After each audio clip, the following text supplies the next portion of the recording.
Today's episode of The Real Deal is brought to you by GuidedHypnotic.com. That's GuidedHypnotic.com. Are you feeling stressed, anxiety-ridden, depressed, any of the above? Go ahead to GuidedHypnotic.com and download your free anxiety-busting guided meditation, guided hypnotic meditation. All right, here we go.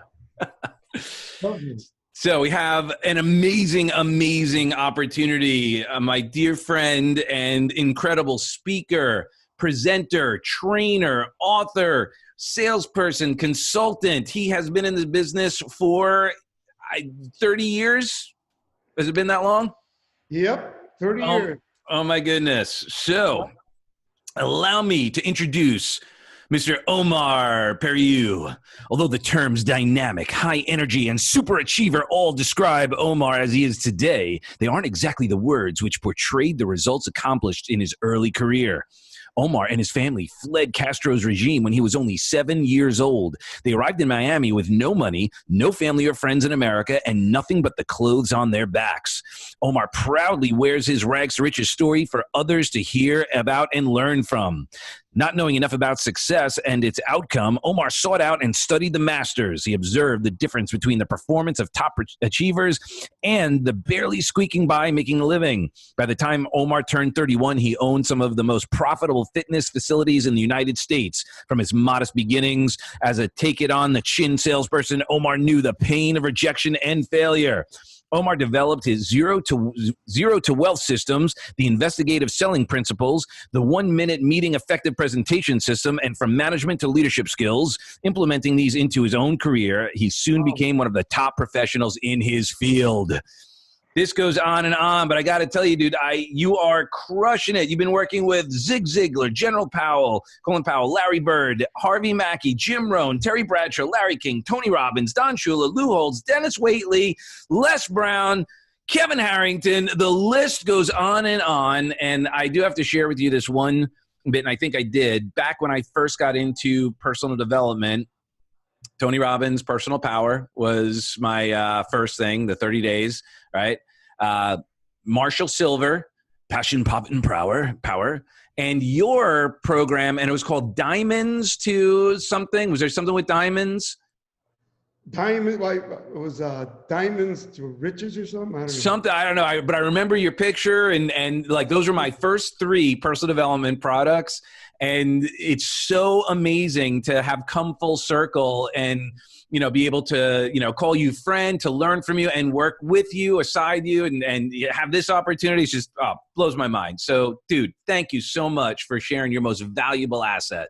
Thank you, bud. Your time. You are a master. What a great intro. You really rocked it. I mean, we need to get you on radio. I have a face for radio. This is true. So, I've been really blessed. I met some great mentors.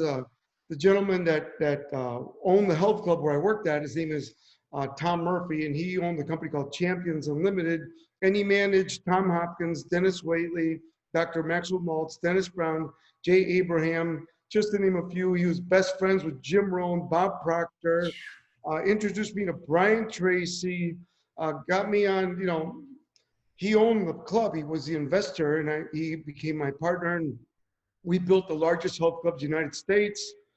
And then he asked me to go on the road with Tom Hopkins. I was the only authorized speaker in the world for Tom Hopkins.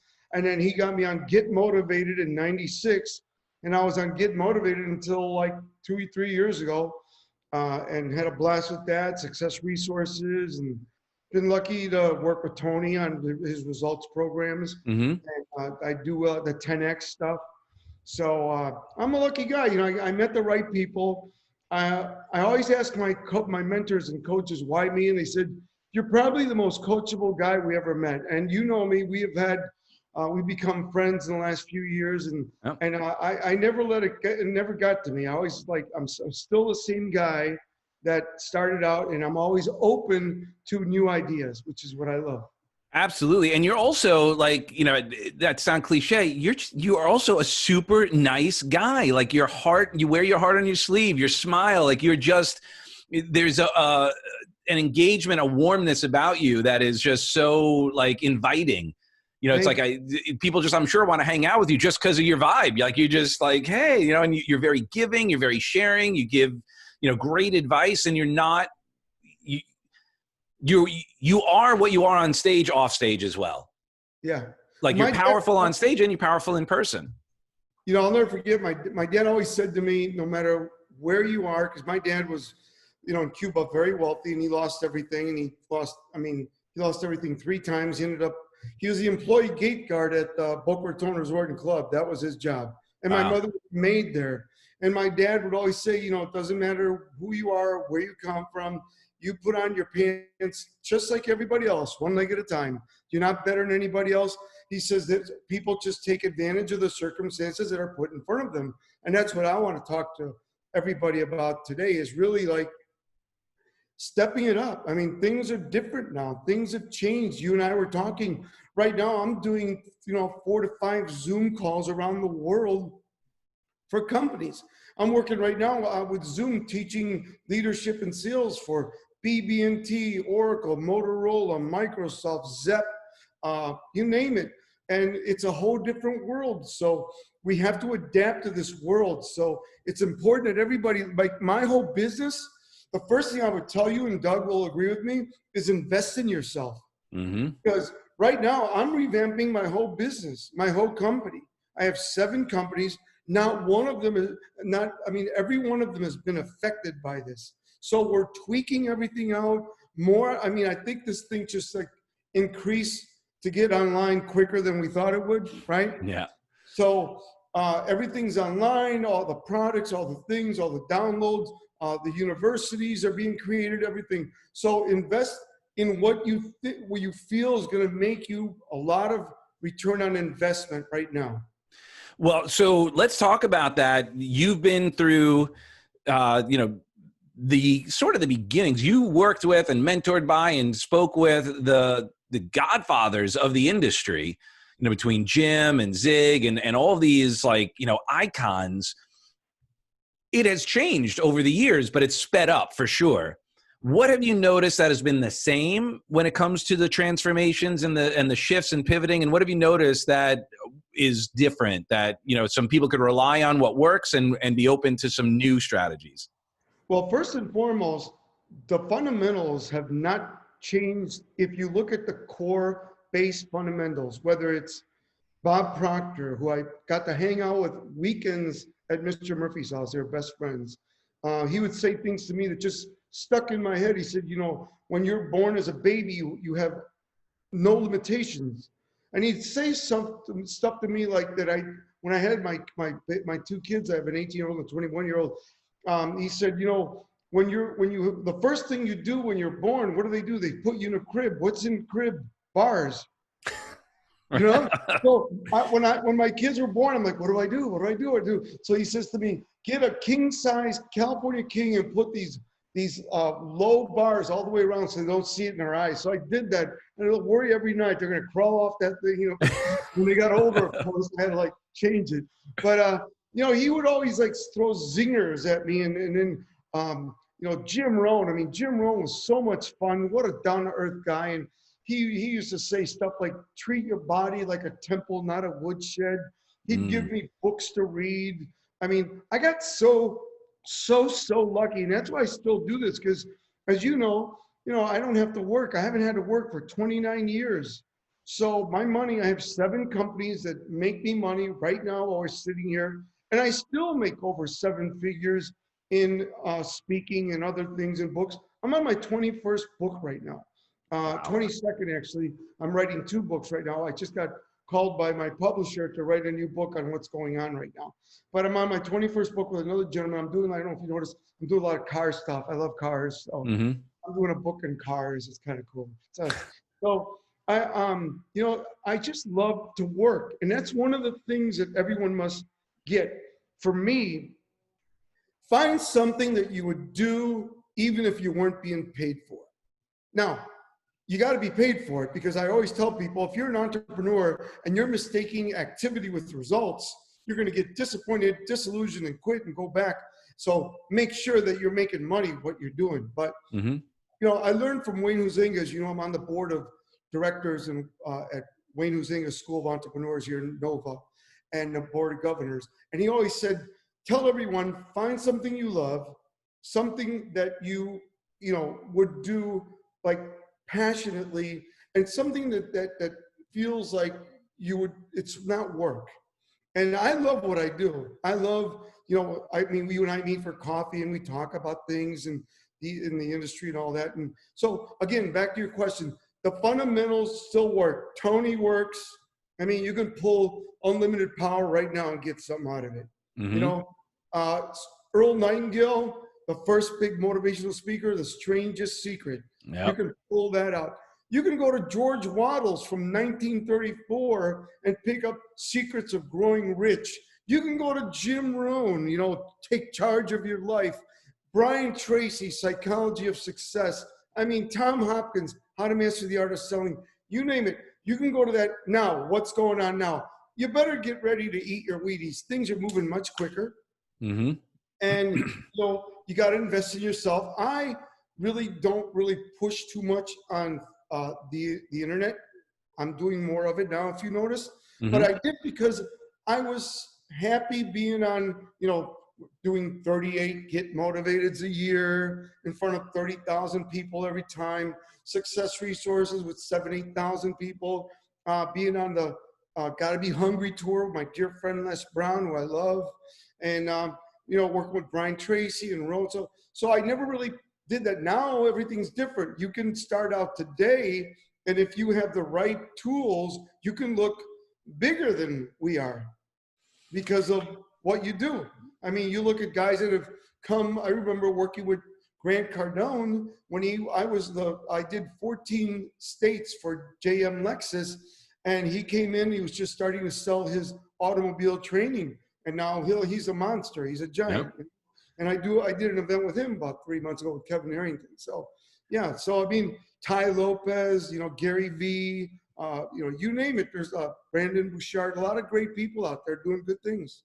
So I remember the way I got into Tony, obviously, was the infomercial, right? So that was that. Now, it sounds like you were able to find a niche with other speakers doing some more corporate stuff as opposed to the like moving out into the other environment, into the specific just personal development, but everybody kind of had a niche that they broke out of.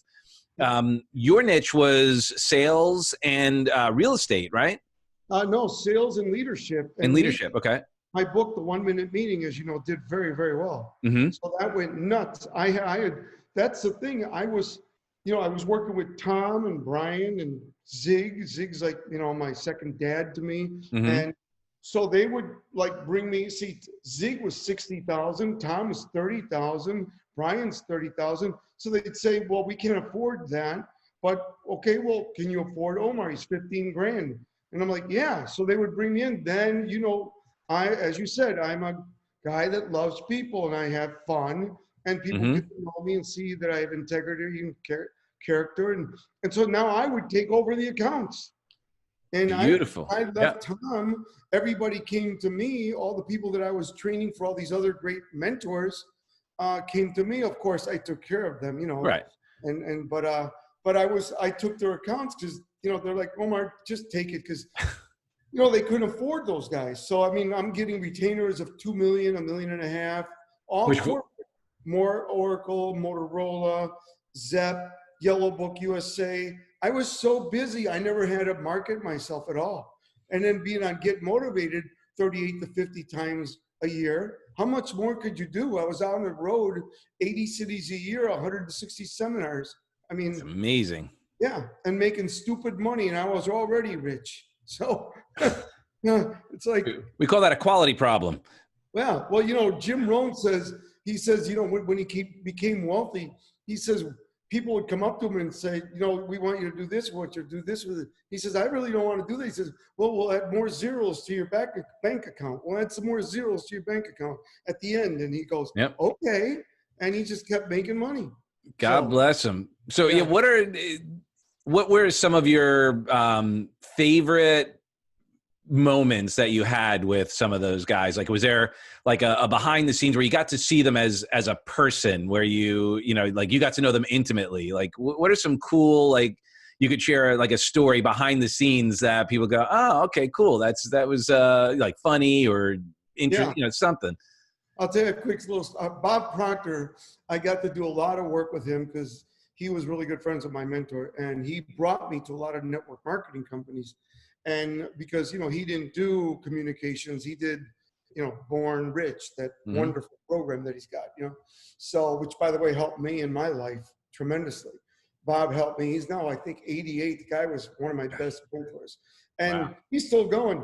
Yep. And we went out to dinner one night, and he loved to go out to nice dinners, and we would always have dinner together. And he like, you know, at that time he would smoke a cigar here and there, and then I'll never forget, because he was telling me about, you know, the mind, you know, that you got to leverage it. And I'm like, yeah, I get it. Yeah, I'm doing it with my health club. He's like, and you know, you got to become a bigger container, Omar, because God doesn't give you more than you can handle. I'm like, yeah.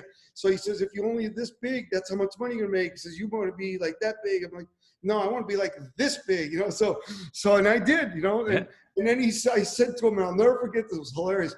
We had a long dinner, 5-hour dinner, had a wonderful time. Great.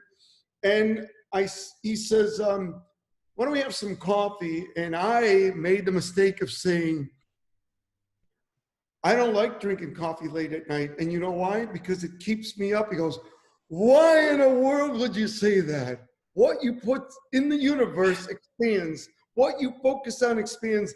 Don't say that. You could have a cup of coffee right now and go to sleep. I'm like, no, I really can't.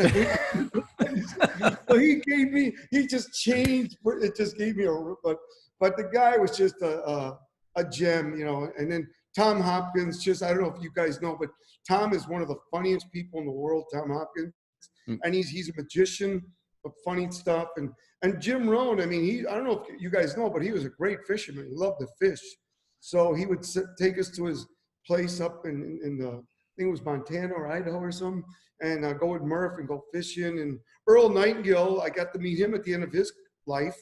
He played golf with my mentor, Tom Murphy, every Thursday in Scottsdale, Arizona. That's where he moved at the end of his life. And he would always say stuff that I loved and heard on the recordings. You become what you think about most, you know, and you know, all that good stuff. And he'd like recite The Strangest Secret. He actually did The Strangest Secret Part 1 and Part 2 for me on the golf cart. Oh my gosh, that must have been amazing. Yeah. Holy crap. That guy had the biggest bass baritone voice ever. It was amazing. Yeah. But well, everybody should, you know, for me, it should be a smorgasbord.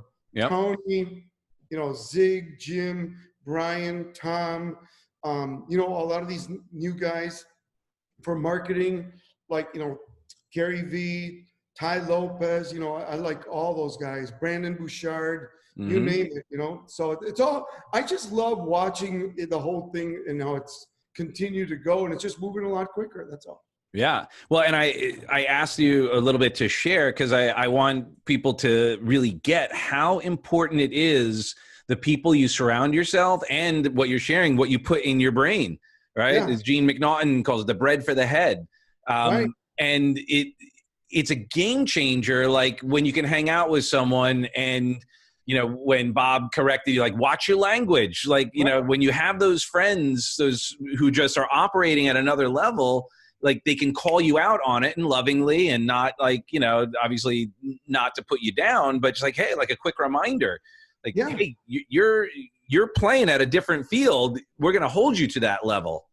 Yeah. I mean, you know, you things that I learned were like, you know, really every night defining your dream, redefine your dreams. Don't just set a goal, redefine it every night. And like Bob said, become a bigger container. Focus obsessively.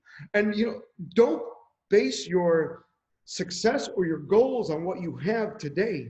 Base it on what you want. I remember when I was going to build my first health club, Doug, Mr. Murphy owned the clubs. And I was like, I want to be an owner. And he's like, well, you don't have any money. I'm like, yeah. Everybody's like, what are you, nuts?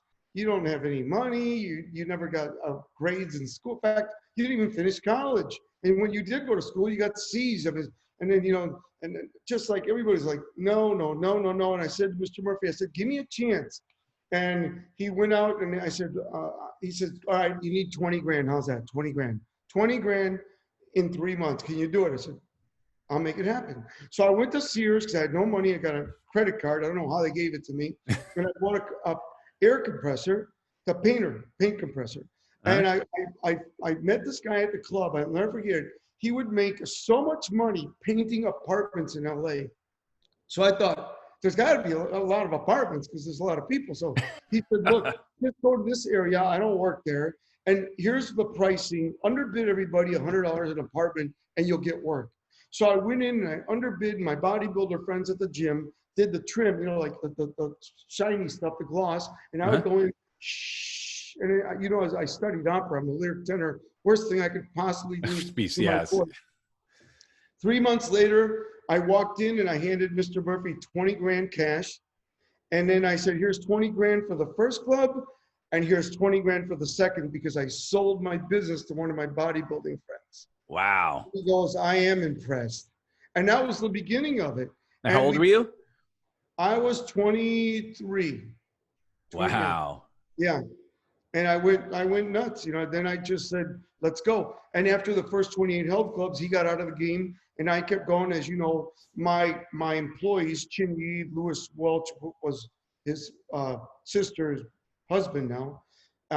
Kay was his mother, my bookkeeper and accountant. And his sister was my aerobics director. And so they changed everything, and they took it to another level. And I did really well with them. And the name of as you know, LA Fitness. So unbelievable, brother. So let's back up. I'm you know, like, you came here when you were 7. Right. What was your life like up until, you know, you went to school and stuff, but what were you exposed to? Because you came with nothing. How did you reframe and take advantage of the opportunity, as opposed to, you know, and I'm using this as an example of kind of equate to what's going on right now, because kind of what's happening in the world right now is outside of our control in many respects, just like what you dealt with, and you guys took action and came here, but you thrust yourself into a whole new world. Yeah, it was, we landed in Miami. We escaped. We told them we were going on vacation. And my dad didn't come with us so we wouldn't get caught. So my mom escaped with the children. And we landed in Miami. They took us to the Freedom Tower, which is still there in Miami. It's called the Freedom Tower. Mm-hmm. It wasn't called that then. And I was really sick with stomach problems and all that, because I had been eating old food and stuff, escaping. And so it took months to get me all okay. And then we were sponsored by a church to Joliet, Illinois. So we landed in O'Hare Airport, big snowstorm, and we have no money, no credit, no friends. We don't speak English, and we've never felt cold air. So we were the only Hispanic family in Joliet, Illinois, the west side. Wow. And there was only one person who spoke Spanish, and that was the Spanish teacher. So, but I tell you, I remember walking to school, and my brother and I, we would get beat up all the time. In fact, we figured out a way that to get home without getting beat up. We would walk through the cemetery going to school and back so no one would see us. And we'd hide and walk to the cemetery. So I know, you know, what it's like to be, you know, I am a minority and not speak the language, which, you know, people don't like you when you're different. And so I just, you know, I think that people just got to embrace and love each other more. And we have to just, you know, figure it out. It's going to take time, you know? So you came here, you just one sibling? There's 2 boys and a girl. Okay. Yeah. So how did they all take the challenges the way you did and turn their lives into something so like healthy and beautiful? Yeah, well, my sister owns a restaurant in Jaco, Costa Rica. She's very, very successful. It's called Lemon Zest. Her and her husband, Richard. And I love going there. And they used to own Splendid Blendeds here in Delray Beach. I don't know if you went to Splendid Blendeds in Atlantic. There was a huge success. They're like the beginning of all that. And they're very, very successful. I'm really proud of her and her husband. And her son, Richie, my nephew, is very successful at real estate. My brother's a chiropractor, as you know, in town. Uh-huh.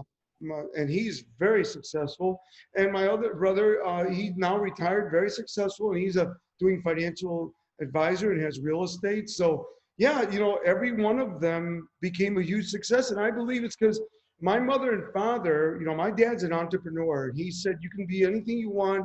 You just got to go out there and make it happen, and if you want something bad enough, go after it. And the guy was amazing, but the language barrier was real tough on him, and he built up things, but he lost it. So, but the kids, everybody, I'm very proud of my brothers and sisters. They're really amazing people.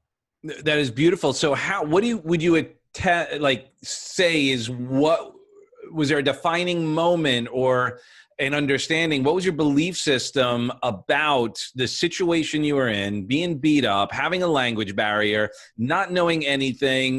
Really, the only two exemplars you have are your mother and your father believing in you. How did you navigate that? And obviously all of you did. So, there's got to be some pattern that you all adopted. Yeah. Well, I think that it's a combination of my mom and dad, and the schools we went to, and the people we met. So my mom and dad, my mother is my biggest cheerleader. She's now probably 4'11". She was probably 5'1" then, but when she walks into a room, she's 6 foot tall. She never yelled at us. We were never yelled at. We could never do no wrong. She would say, yes, see, go, you can do it. Come on. It's like, and my brothers, sisters, they got the same encouragement and empowerment. And my dad is like this entrepreneur that, he was wealthy in Cuba, came here, lost everything, built up an empire in Joliet, lost that because he was behind, and he actually sold it to some people and they took him, which is not very good because he couldn't speak the language. So he moved here to Florida, and, he decided just to work at the resort and as an employee gate guard. My mom was a maid, but they're just happy people. And my dad's tough. My dad's tough, man. But my dad's tough, but like always trying to move you to, yeah, let's do it. Come on. But my mother's just like the most beautiful woman in the world, Beautiful. So as you were growing and then you started, obviously you applied what you teach, basically it's all personal development stuff, belief in yourself and accessing your, taking advantage of your resources that are available, seeking out, putting yourself in the right environment. You created an incredible thing. Were there ever how'd you get into speaking actually? So you built up your gym. How was it that you transferred and reinvented into speaking? Well, that's a great question. What happened was all the speakers became my investors. So I became friends because Mr. Murphy invested their money into the clubs because those speakers made crazy money. And they would do these anyway. So he invested their money into our clubs.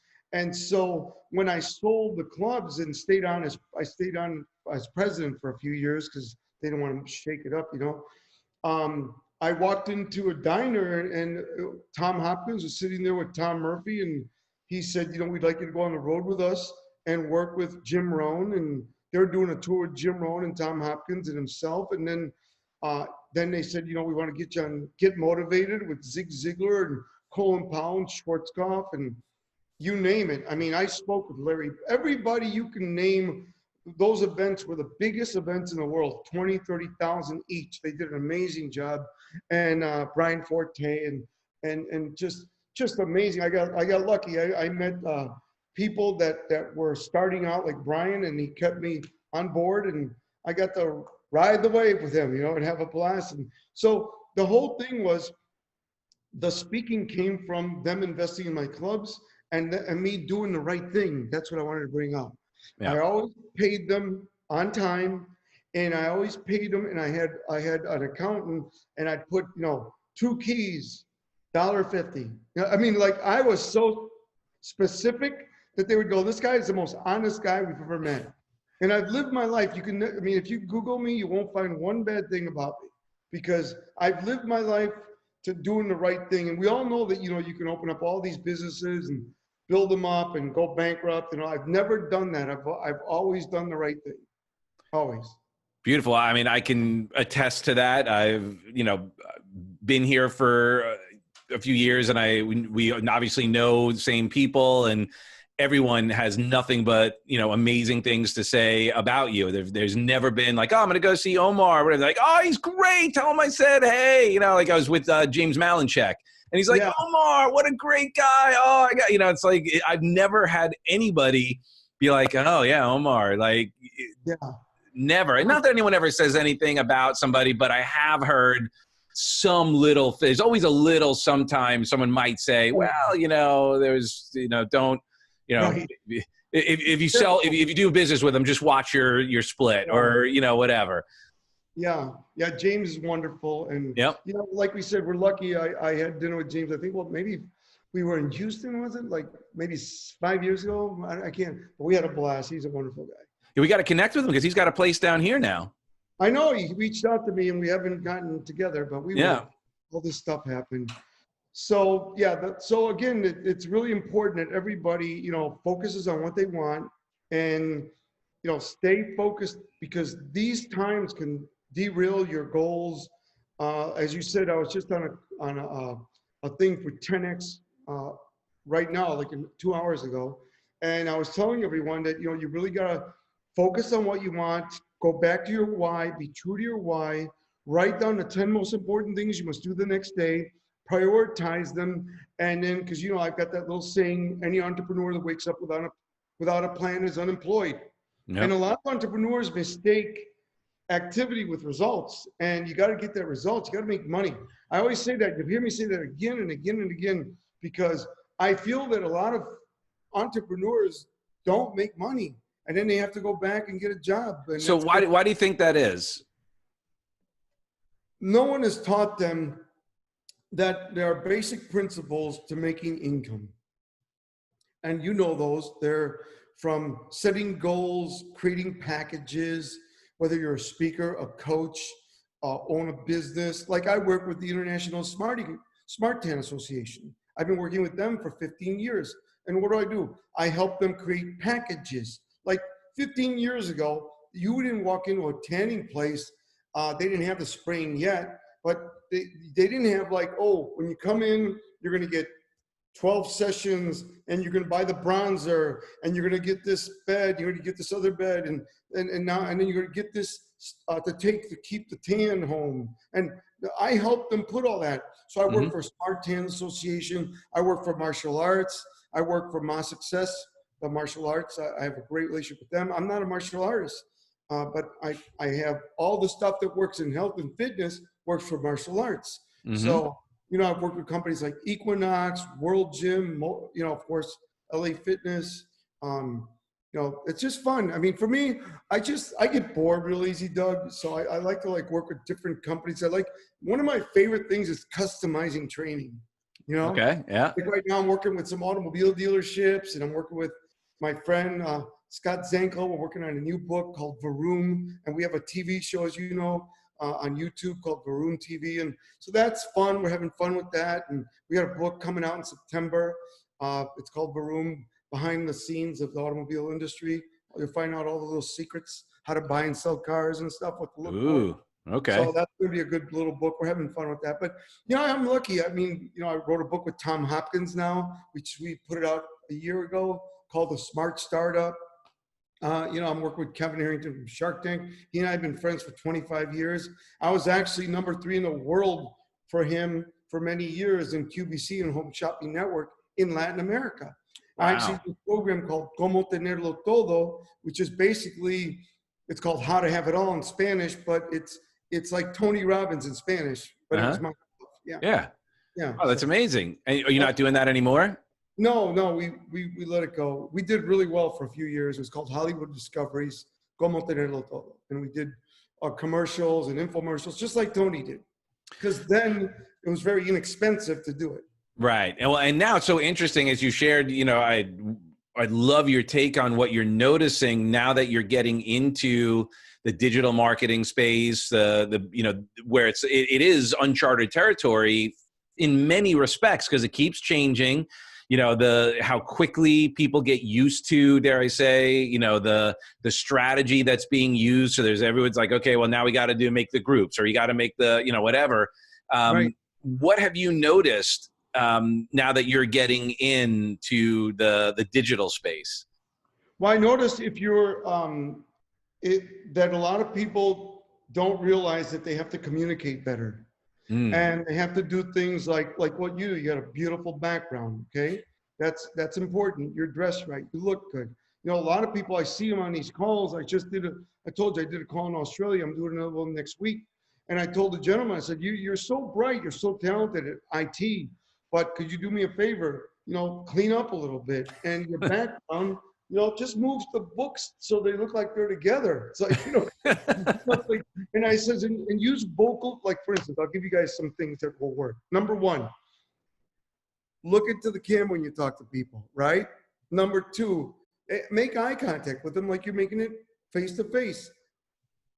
Move your body, move around. Like I have a machine that, and so does Kevin and Brian Harrington, that you can stand up or sit down. So if you don't, a standing desk, yeah.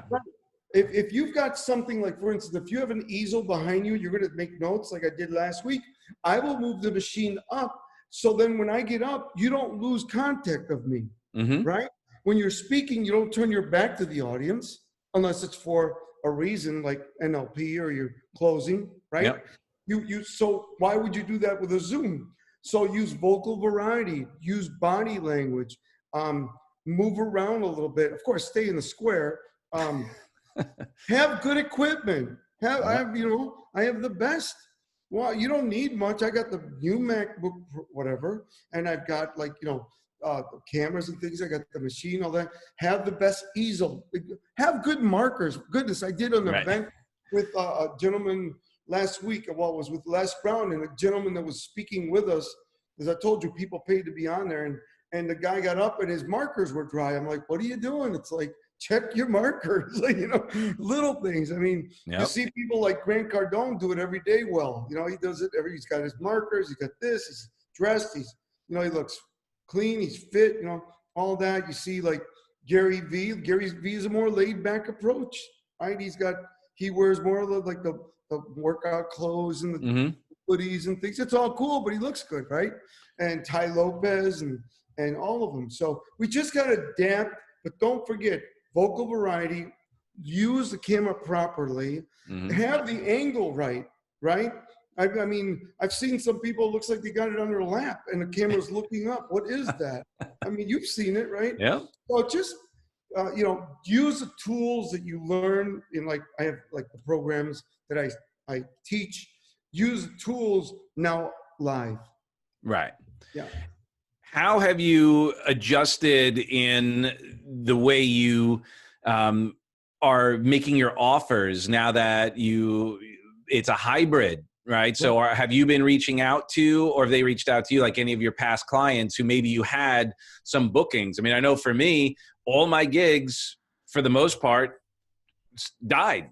And, like there's no more gigs. Now, unfortunately, some of them that I were doing, they were with a seminar company that's not necessarily coming back, but what have you done to like adjust your momentum? Yeah, well, what happened to me is I told you I was doing 3 10X masterminds a month. And I was doing masterminds for Success Resources, and I was doing events with Les Brown. So what happened, everything went online. So what I did, the first thing I did is I emailed all my friends from BB&T, SunTrust, Oracle, Motorola, Microsoft, all the people that I have relationships with, and said, look, I know things are different now. What I'd like to do, because things are different, I'll do a free month of Zoom calls weekly. And then after that, just pay me 1/3 of my fees. Just 1/3. So instead of getting 15 grand, I'm getting 5 grand. That's fine, right? But then, that's the corporate. Now with the things like we're doing, like Les is getting 15 right now. I'm getting from 2,500 to 5 for these kind of things. Of course, not. But I mean, we so what I did is I adapted the pricing. I gave value, and then the offers, I'm in the top 5 in the world for platform sales.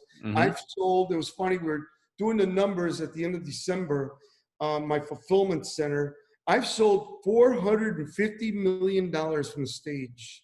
Wow. It's amazing. $450 million from stage. You know, because when we had those Get Motivated, I'd sell 200,000, you know. I mean, and some of the Rich Dad, Poor Dad, I did 7 figures twice at the biannual Rich Dad, Poor Dad events, you know. Wow. So that was fun. I mean, to do $1.5 million in an hour and a half, 15 minutes, it's amazing. It was fun. It was like the good old days. But well, so yeah, actually you say that. How do you feel about the future of seminars? Would you think we're going to have live events sooner rather than later? I mean, Tony's already doing a UPW in, I believe in Texas in, I think July or August. What do you see the future of live events? I'm doing an event at the Bellagio with some guys in July, and I'm doing one in August in Orlando. When in July? I wonder if I'll be there. It'll be the 3rd week. So coming. I'm not sure. I think I'm there the 17th, 18th, something like that. Yeah, I think it's the 25th. Okay. So what I'm doing is we're doing events, but what we're doing is we're doing events and we've got the big room, but you got the social distancing. The only thing I'm concerned about is the energy. Because if you're 6 foot apart everywhere, I mean, Tony's doing it. I'm sure he's having to get, he always gets humongous stadiums. 2,500 people. Yeah. So he probably, what do you do? Jack his price up? No. No. Okay. So he's just keeping the cash flow going. I mean, we all got to just. Well, he's got to serve. Yeah. I mean, and like you, he doesn't need to do it. He does it because he loves it. Right. So I think, you know, for him, the size was more about the breadth of impact as far as rather than the finances per se. I mean, obviously he's got to, make money, but the UPW, as you know, is kind of a lost leader. It's more to get people into, into the longer term. Yeah. Business history and all that good stuff. Yeah. Yep. No, I agree. So to answer your question, what we've been doing is we lowered our initial investment to get in. So what we do is we lower the offer lower, and then we call them up and we do the program and train them. And then after the fact, like for instance, my $997 package is selling for $297. Okay. So, and then they get in, and then after that, we upsell them after a few months or after a few sessions. So that kind of thing. So it's going to be really interesting. Obviously we stay in touch. I'd love to hear how the live events are going for you. And we're starting to look at the calendar about, booking for us. David is doing the brick, but it was, it was like 15 people. Right. And I spoke at one of his boot camps last week, and the restaurant was a small restaurant. Each person had to have their own table.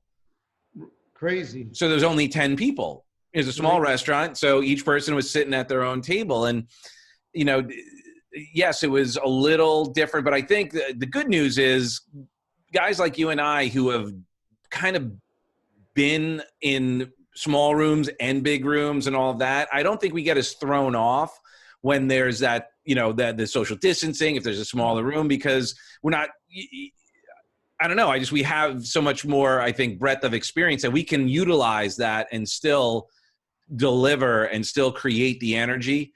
Exactly. Yeah. I mean, the only thing that I'm concerned about is, like I, do things like have people massaging each other and high-fiving and all that. And I don't know if people are going to want to do that, or if that will, that's going to be interesting. Yeah. See, I don't have that because I've been to your events and they're great. And you have people interact, where mine is more like, mine is like business and sales and leadership, and then some of my wealth stuff, but we don't really, do that, but that's good. Everybody needs that openness. But I don't know if we'll be able to do it. It'll be interesting. Like a glass walk.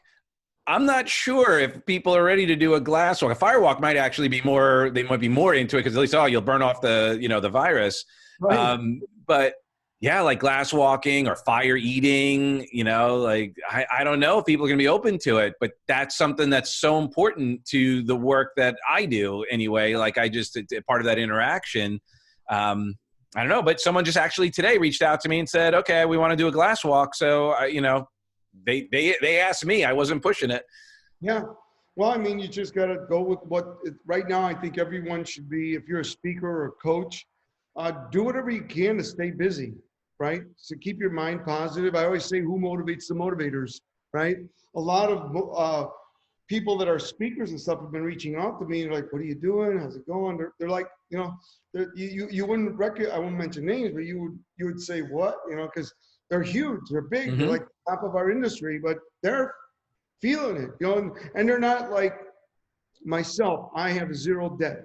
And I designed my life. I designed to have zero debt, so I wouldn't have to work for the last 30 years. What I want to do is I want to do what I want to do with who I want to do it. Financial independence, financial freedom. I love making money, and I make a lot of money, but it's not my main focus. It just comes, right? Right. Well, and I think that's really important from a coach speaker perspective as well, is to be smart. Like, you know, with Heidi and I, you know, we do real estate so that we could speak. We speak so we could do real estate. Like, you know, our coaching and speaking, because we want to have a legacy, multiple streams of income. We, you know, got to have all of that. But I think there are a lot of people who do over leverage themselves, and they, you know, they forget that it's, you know, it could be taken away. Yeah. Well, remember what Jim Rome used to say, you have to prepare for the seasons of life. Right. Yeah. The winter's coming. The winter came. The winter came and kicked everybody's ass. Yeah. In fairness, this was more than a winter, though. I think this came up as like a hurricane, a tsunami, you know, an avalanche all at once. I mean, I sat in this place. Thank God I lived 2 blocks from the ocean, which we couldn't go to, but I got to walk and look on A1A, I'd see it, and I'd walk twice a day. I got 2 dumbbells out of my warehouse and a yoga mat, because I was starting to take yoga classes, and because I need it, you know, because I need to be more flexible, because I was a sprinter in college and a power lifter. So I bought a yoga mat because I thought it'd be fun. It is fun. And so I had my yoga mat, I'd stretch and I'd do my exercises, and then I do isometrics, I do my dumbbells. I do a full workout with 2 dumbbells. And then I walked twice a day, like an hour and a half. And I was like, but it was crazy just to be so isolated. And my kids were here with me. My daughter came home from UM. My son, you know, was doing online. Everybody's doing online school. And a lot of, I mean, I feel for these parents that had their little ones, and, you know, they had to like entertain them and educate them and keep them focused. And so, ours is 5. So we had similar stuff. Fortunately, the gym, her gymnastics camp is open, so we can drop her off and let her get out of the house, and, you know, we can actually be able, both Heidi and I work, not have to take turns. Right. So I think that, you know, everyone, you know, adapted, and we're doing really well, I think. Meaning, I mean, it's not, people are still dying and stuff and getting sick, but we're, you know, until we get a vaccine, this is the new economy. So we have to, like, number one, I tell everybody to, you know, make as much money as you can and manage your money, streamline everything you're doing. You know, don't waste anywhere. And just in case this thing comes back in the fall, just be ready, you know, my first goal, Doug, when I started working, was to have 6 months of income put away. And I did. I put away 50% of my income, so I would have 6 months of income, because I never wanted to feel the pressure that I had when I was broke, right? And then now, you know, I mean, it pisses me off to have to go and take money out of my investments, because I had to, because, as you know, our business just totally stopped. Right. And I got calls from the health clubs, they couldn't pay their rent for 3 months. So I deferred the rents. And then, of course, you and I know I was doing 3 events a month, 2-day events, and they went away. So now we've been doing them online and all that, but it's not the same. So what was the first thought that came into you when all the, you know, when they started to look like it was becoming a reality, and then they're about to lock everything down and all that? What was the first thing that you experienced, that you felt or thought?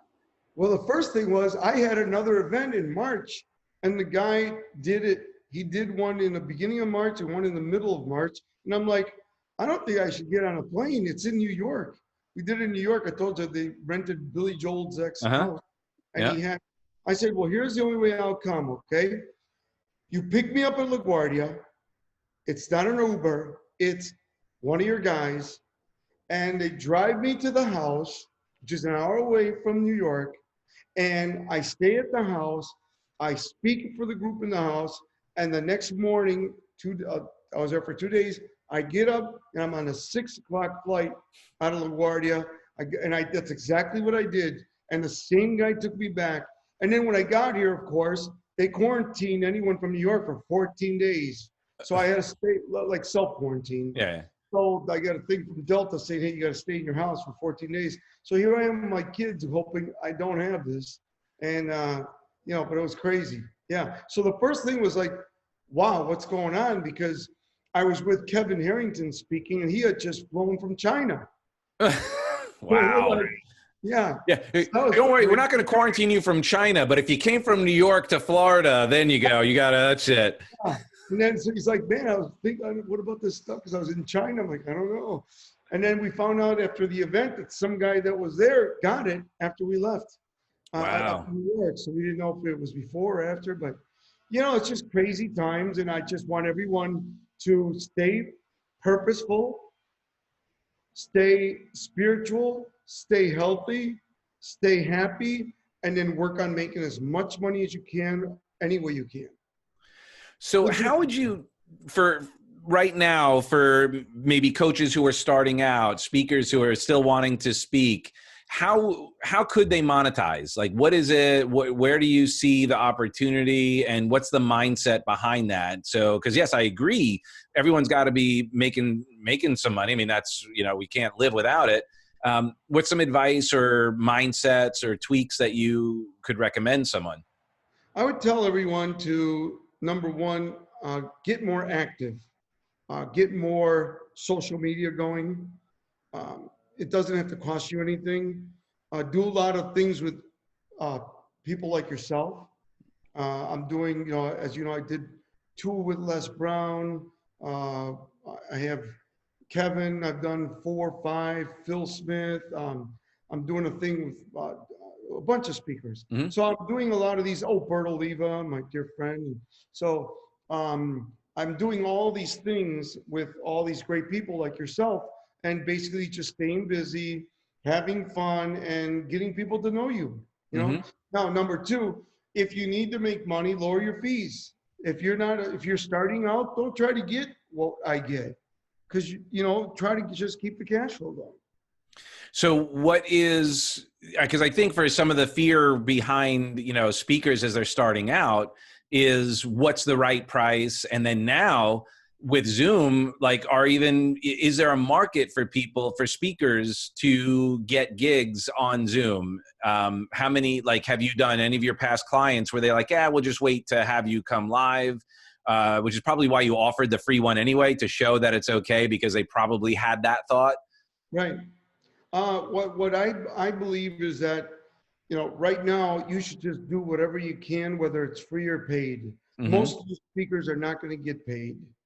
I mean, you see events every day that all these other speakers are putting up with Les Brown and all the other, Kevin and celebrities, and they're doing that. They're paying them to get you to show up so they can sell you their stuff, right? Mm-hmm. So if you're new, get on board with those people. Just be on the same stage so people get to know you, and tell them to follow you on Instagram or Facebook, things like that. And obviously, like you were sharing, and we'll of course post it and have you share, you have a free book on your Instagram and on your website, right? On my Instagram, it's at Omar Periu, just at OMARPERIU. And you're going to get the full book, 178 pages. Get fired up. And it's not going to be like you get 5 pages and you got to pay for the rest. You're getting the whole full ebook. So there's no following up and dropping. I'm just doing it for you guys. Oh, that's beautiful. And so as you're moving forward, what are some ways that we can capitalize on these opportunities? What are some new opportunities do you think that are going to be available? I think there's going to be a lot of opportunities online for companies that it's going to be more like I'm doing something in the UK. I wouldn't be able to do that right now. I couldn't fly there. So you're going to be able to do things online that you couldn't do before. But the key is to be open to anything and do as much as you can, because something good always comes from something free. Always. I've learned that a long time ago. One of my mentors taught me that. He said, just do it. Just do it. Because, when you do a free event, something comes of it, something good. So everybody should just do as much as you can. Now, try to get, if you can't get paid, do a joint venture where you can do a rev share, right? Like, for instance, I told you I did one with a friend of mine a week ago, and I sold 13 packages at $1,000. So you do a rev share. I took 60% of that. So that wasn't bad, sitting in my shorts and t-shirt, and you made whatever, $6,000. So, I mean, I'm averaging probably 5 to 10,000 every time I do that, every time. So you do 3 or 4 of those a week, you're going to be successful. But remember, I'm in the top 5 in the world for platform sales. I have a gift. It can be taught. And as you know, people have come to my boot camp, my speakers boot camp. I've had a lot of the speakers that come to it to learn how to sell from the platform. You can learn it, but it helps if you have that little edge, that I have, you're able to make it work. Yeah. And is there the edge that you share? Is that something that you can train as well? I think that you have to have you can become better. Like, you could sell from the platform 10, 11%. I could teach you how to do that. But to do 33 to 50% like I do, I think I have a gift. And I think it's like this, Doug. I think people look at me and go, if that dude's worth 110 million, I'm going to be a billionaire. If I tell people this stuff works for me, it works for my students, I know it'll work for you. They're like, if this guy's worth that much money in one company and now he's worth a lot more, I'm going to be a billionaire. So they look at me and go, this guy, he doesn't even talk right. It's like, well, and Omar, I think that's part of, not that you don't talk right, but what's so endearing about you is that you have that down to earthness. There isn't a, I'm, better than you, or even when you share your successes, it's not in a way like it seems attainable. Right. Because of your delivery, you have this, this kind of groundedness about you that makes it seem possible. Whereas sometimes you see some other people that are so slick, that are so, and it's almost like, oh, but I can't do that. Yeah. Well, one of the things that I love doing is whenever I teach something, I make it very digestible, because everyone has a teachable index. So when you're identifying people you're working with, whether you're coaching or speaking, that teachability index is very important to know who you're talking to. And if you're able to read that, which I am, I can look in the audience and see who's going to go and run to the tables, who's not, that kind of thing. Okay. And what do you do? Like, have you ever had one of those situations where it doesn't seem to be going the way you would like? How do you adjust? Where do you adjust? What is that you notice to make whatever shifts? Well, when that happens, it's normally because you didn't set it up properly. Okay. So I hate to say it, but I've never had that happen. Because what I do is I set it up. The first thing is I really build the relationship first. And that's kind of like, something that I learned from working with a lot of individuals and being Cuban. I mean, I trained AT&T in Mexico.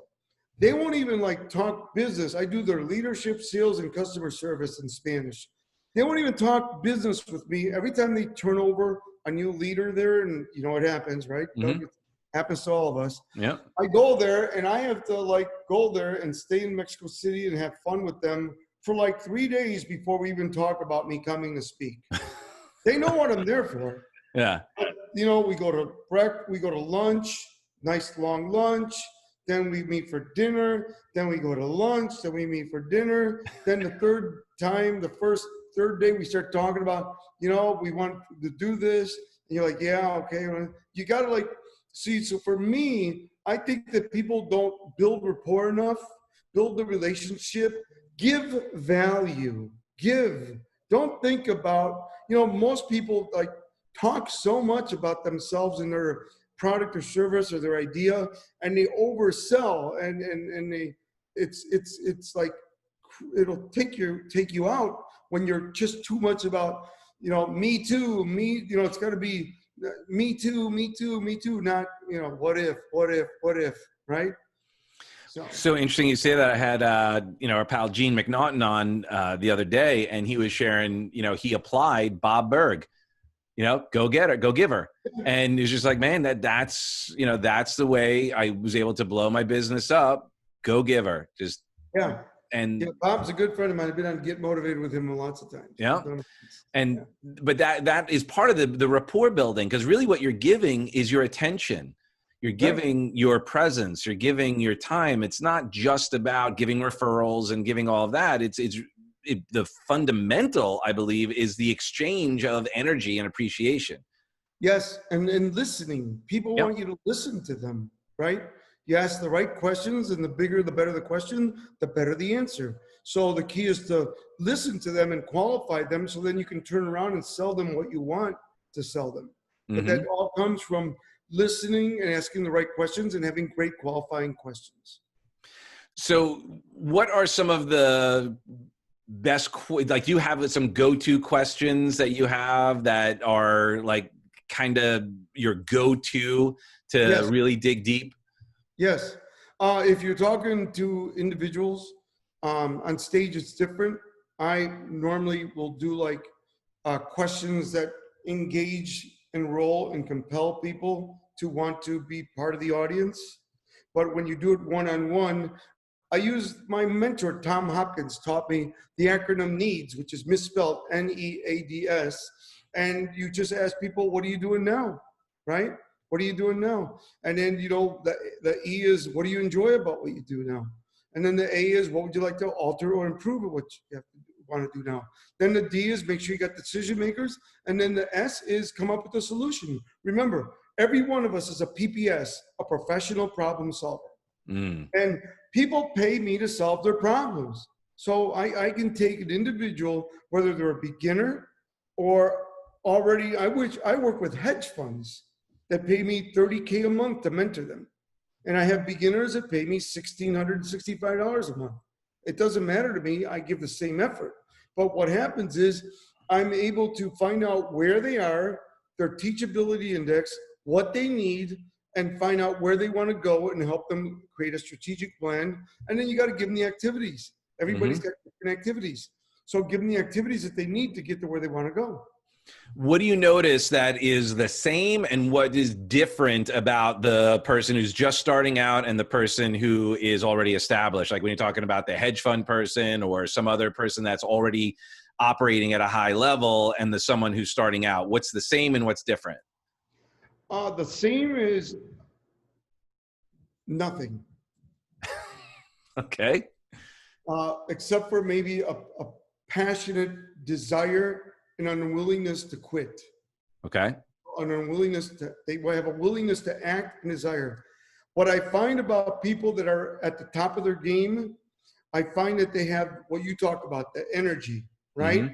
That's why a lot of people love working with Tony Robbins, because of the energy, right? Yep. You got to keep your energy up, right? Number one. Number two, the thing that I find about successful men and women that are at the top of their game is systems. Where a beginner needs my help to help them design those systems and put those together. So again, they're so different, but also, like you said, there's similarities. The only similarity that I see is purpose, passion, power, and of course, desire and a willingness to act. So. Beautiful. And I asked that because part of the purpose of why I even got inspired to do this show is to show what's possible, right? To show that even when times are tough, that we can all figure out a way to do it. And you, especially having the where you came from and what you turned it into, is such a beautiful example. And by finding out what's similar with the top performers and the people who are there, then the people who are here go, okay, if I have the same trait, if I have that, then I can do it. And what you said, I was not surprised at all by your answer, that it is the commitment, it is the desire, it is the purpose, it is all of those things, because that starts first. Without that. What I meant by nothing, I meant like, you know, the mindset is so different at the top. And the systems and the money, because the money's coming. Of course. You know, like I worked with a company this morning, and, you know, the guy, he's a billionaire, and he makes, you know, something like 80 million a year. So he is like at a whole different level, where if you're starting with a beginner, you know, the only thing they can really go after is their purpose, their why. And by the way, you don't need money for that. That's what I love about it. Right. When I mean that, you know, what I was talking about is these people got like a team. They've got leaders, they've got systems, they've got all this stuff, where this person is just getting started. So I meant, you know, but what they do have that you don't need money for is a why, a purpose, taking action, conditioning your mind and body for success, you know, retweaking your goals every night, waking up with a plan. That stuff takes no money. You know, I think that we make too many excuses for why we're not successful. But once you get to a point where, like this gentleman I was working with this morning, he's got people around him who are beasts.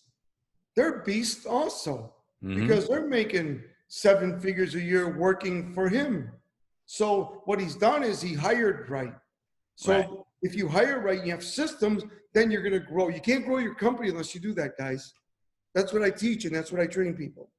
Beautifully. Well, systems, without that, I mean, that is the scalability, the duplicatability, all of that. So you can rely on, like, it's like scripting with a sales presentation.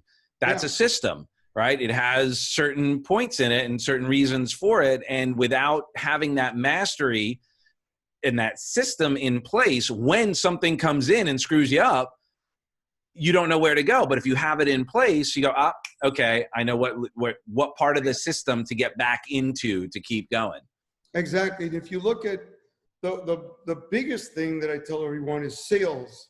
You know, what clogs up first if you don't have systems? Sales, your sales. If you have too many sales, if you're attempting to complete, let's say you're a realtor and you have 5 homes closing in a week. If you don't have systems in place, you're not prospecting still. So now what happens is your funnel dries up. So the key is to keep the funnel full. So while you're selling and closing and getting deals out, the funnel stays full and you never have an up and down career. It's always steady, straight up. Yep.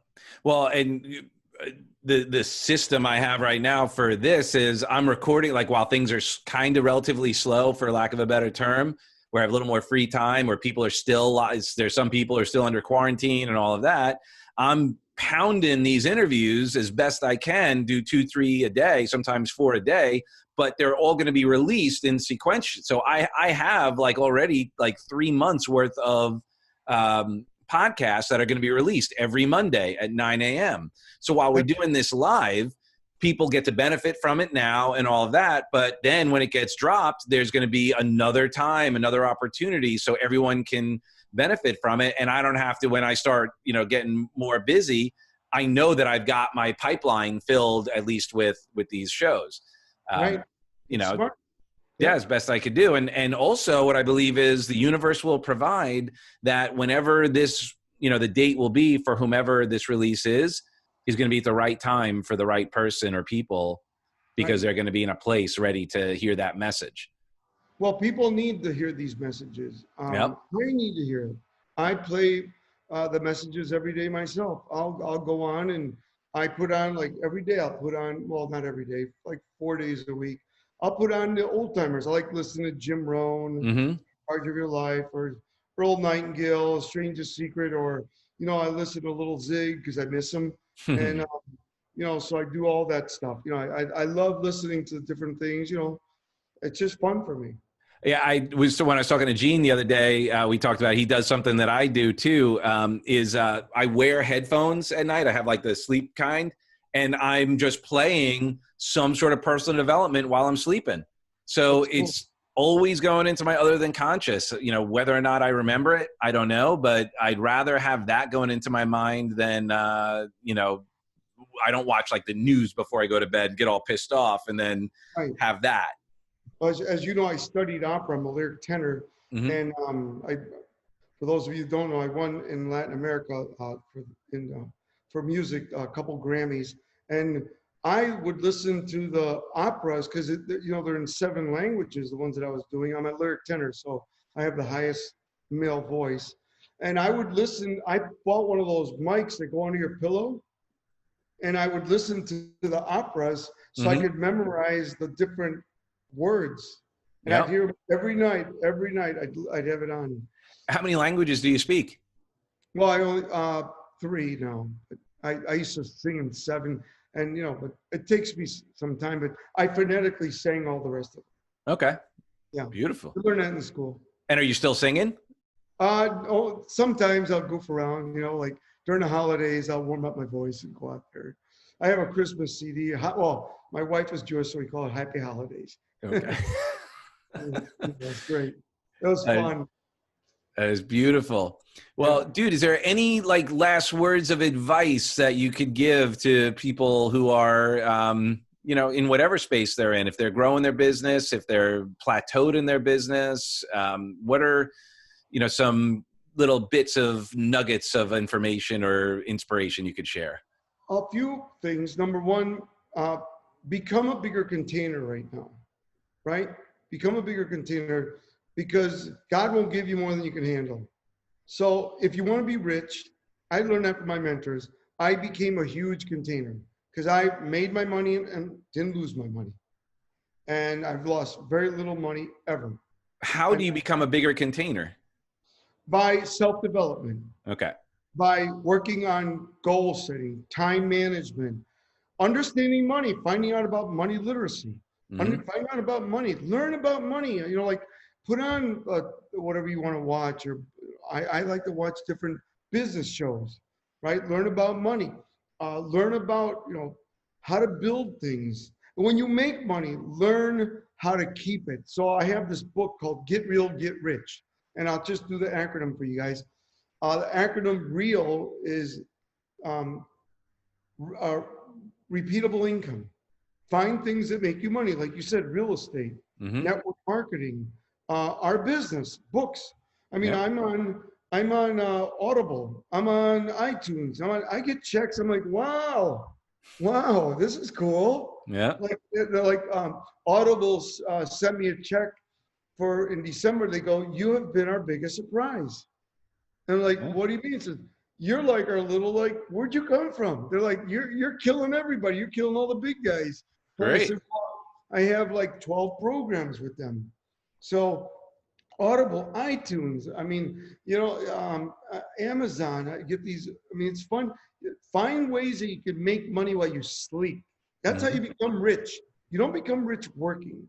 You become rich by sleeping and money's coming to you. So that's what I recommend, number one. Number two, become a bigger container. Have bigger dreams, bigger goals. I think we don't dream big enough. We don't go after, don't beat yourself up and tell yourself you can't do it. I have people come to me and says, oh yes, but you're rich and you can talk on this. No, I started with nothing. And you know what? Self-confidence is very important. Fake it till you make it, right? Now, of course, don't overdo it. A little confidence is good, but not too much, right? Just stay focused and stay true to your dreams and your goals and what you want to accomplish in your life. For me, it's just realizing that, to me, success is connected to action. So I take a lot of action. I love to take action. I had this conversation with my son last night.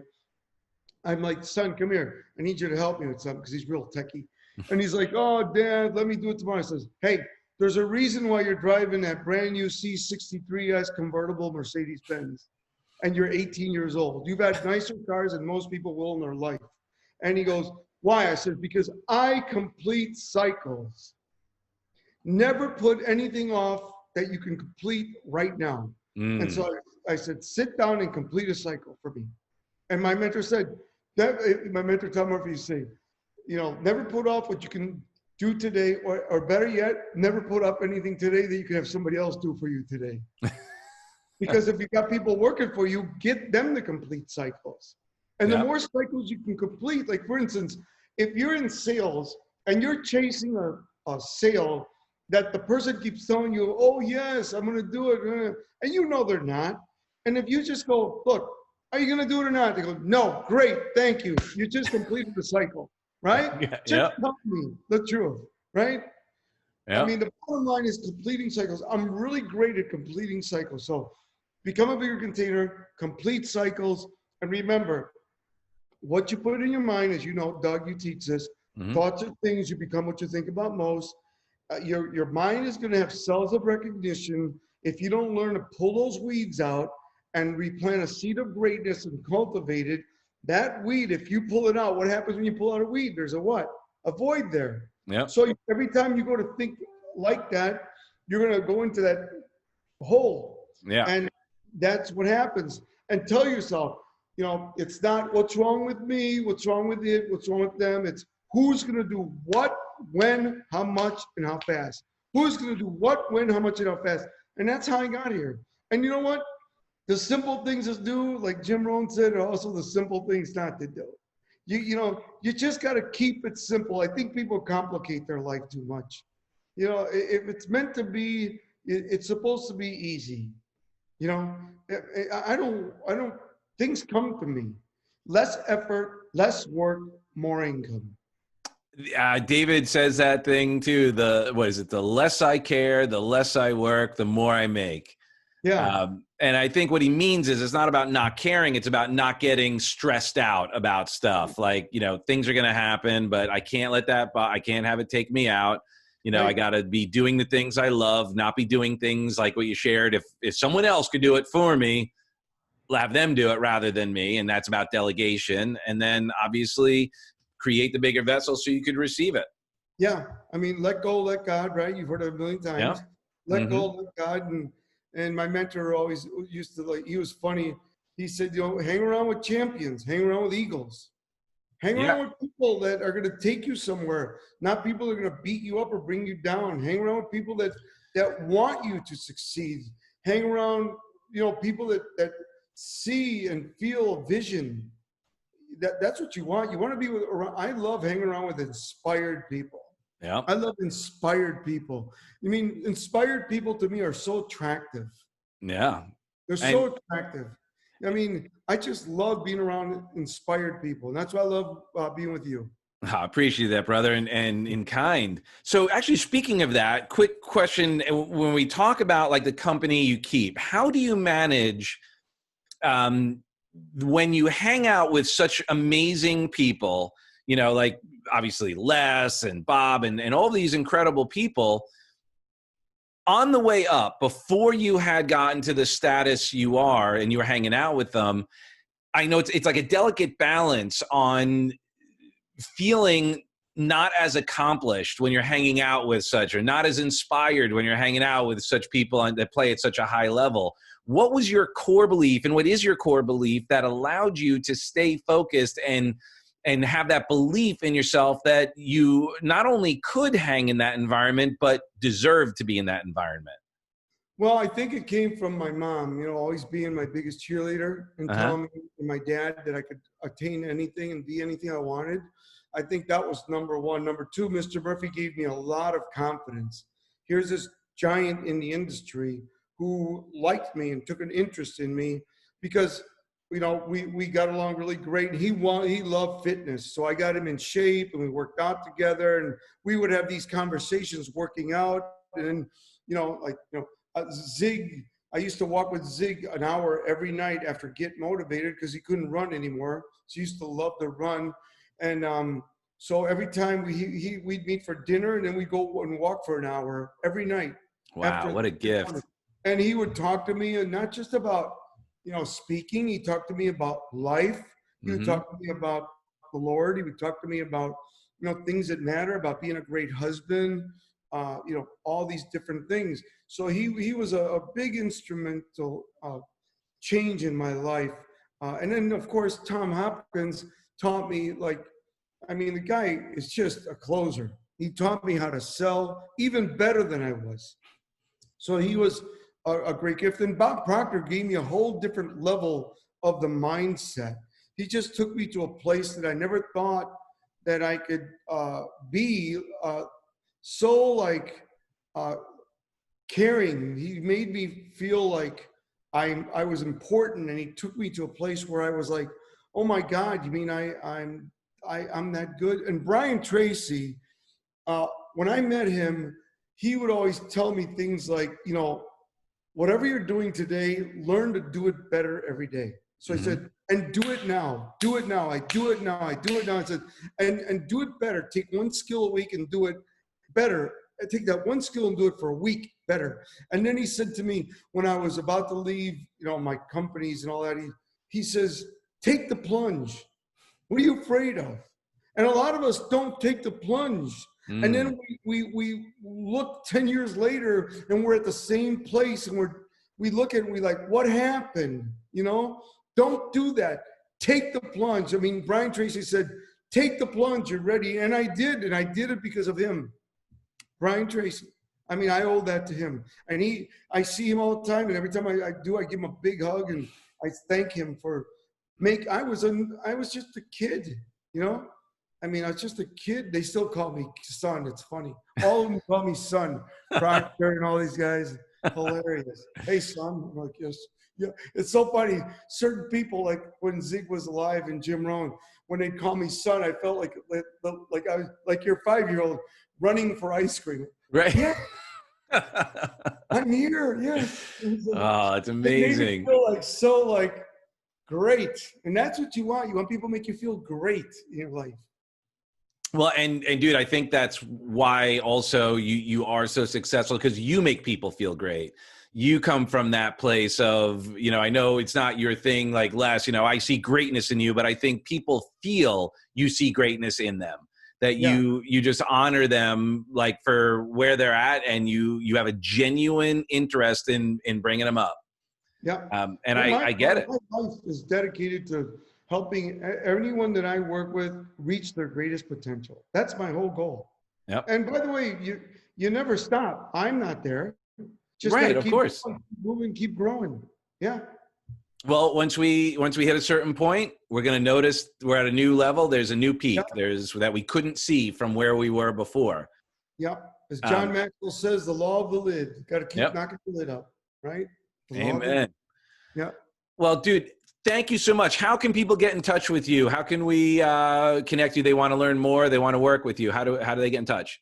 Just go to the Instagram and get your free book, and then at Omar Periu. That's it. And go there, get your free book, and we'll start communicating with you.